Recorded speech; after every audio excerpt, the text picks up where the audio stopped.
Hello everybody, welcome back to another video on the ChaddyTheChump channel, and today we are going to be discussing the fight over this weekend. I attended Chris Eubank Jr. versus Conor Benn 2, the rematch, and it was a great night of boxing. You know, the fight was one-sided, but it was a good fight.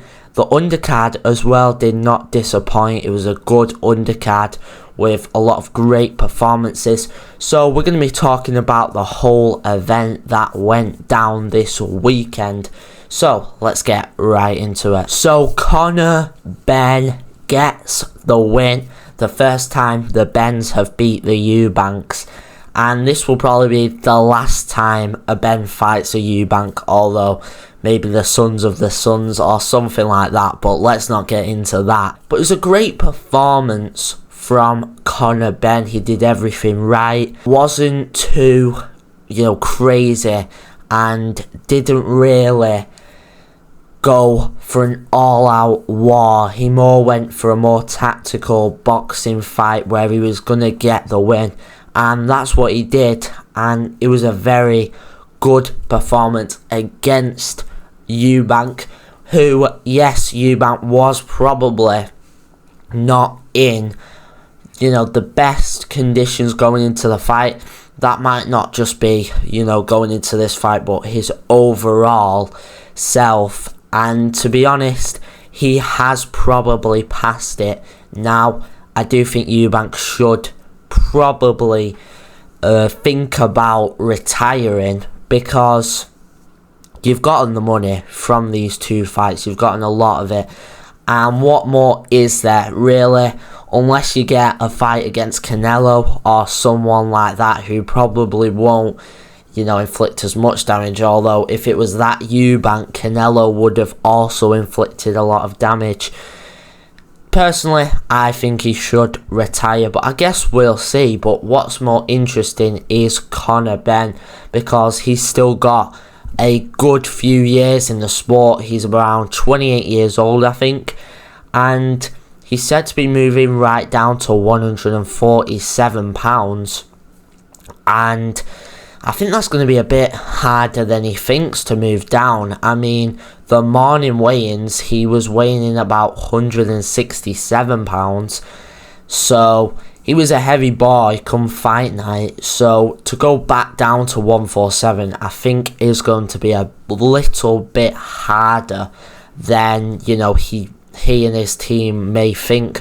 But if he does, there are some great fights to be made at that weight division. And overall, a great win for Conor Benn at Tottenham Hotspur Stadium.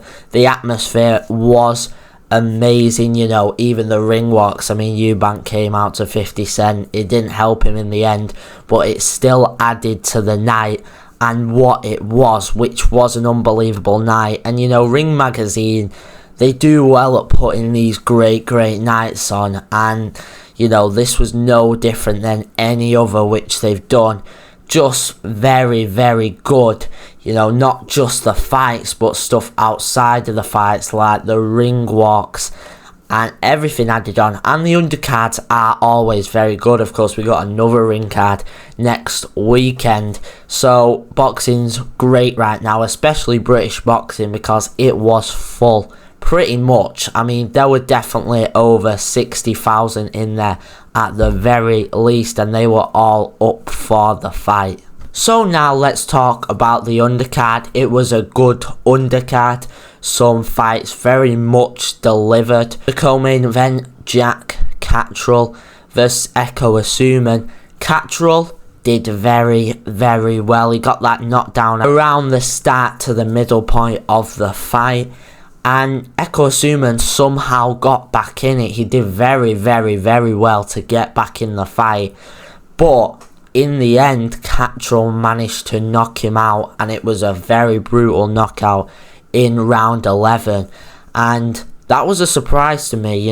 I did think Catterall was going to win, but I didn't think it'd be in such a big manner. as a knockout catcher, usually more of a, you know, counter puncher fighter. So this was a little bit different, but I guess if you want to make a point and say, yeah, I am an entertaining fighter to watch and people do want to watch me, then he's definitely done a good job at that. Adam Azim as well, with a brilliant performance against Kurt Scobie. He did very, very well at the start of the fight, you know, just staying away and landing those nice jabs and combinations. And then at the back of the fight, I think Scobie probably wanted to, you know, maybe hope that Adam Azim would tire out and then he could possibly finish him off, which was probably the plan for Kurt Scobie. But Adam Azim did brilliant even at the end of the fight, and he managed to actually knock him out in the final 12th round, and that was it. So a great performance from Adam Azim, and we will be seeing him again. He's of course with Boxer. He'll probably headlining some BBC cards in the future. Also, some other fights, Riakporhe versus Welch. It did end earlier. It was a little bit more on the disappointing side, but Riakporhe got it done pretty easily, to be honest. I think, yeah, maybe in hindsight it was a bit of a mismatch, but a dominant victory for Riakporhe, and we'll probably see him fighting, you know, kind of the likes of, you know, your David Adelaide's and possibly, you know, Lawrence Okolis, and maybe even a shot at the British title against Fraser Clark or TKV, depending on who wins that one in just under 2 weeks. So we're going to see, but again, another exciting name who will be seen more in the future. Ishmael Davis also got the win against Sam Gilly. I told you before the fight he needed this win, and he managed to get it just about. You know, it was close, but I think it could have gone either way, and it went with Ishmael Davis. So great job. He is now the British and Commonwealth title holder in the super welterweight division. So again, Ishmael Davis, an entertaining fighter to watch. He is with Matchroom. Can't wait to see him also again in the future. And overall, another great Ring Magazine card. Ring Magazine are just, you know, the brilliant, I don't know if you could call them a promotion per se, but I guess the pay-per-view sort of promotion. They're doing brilliant, and of course they've got another card coming up, Ring 4. That is also going to be a brilliant watch. It is a stacked card, and I'm really excited for that one. That's next week. We're going to be doing a video on that as well, predicting it. And also, I am going to be releasing a vlog on Eubank versus Benn, so that will also be out sometime this week. And yeah, anyways guys, comment down below your thoughts on Eubank versus Benn 2.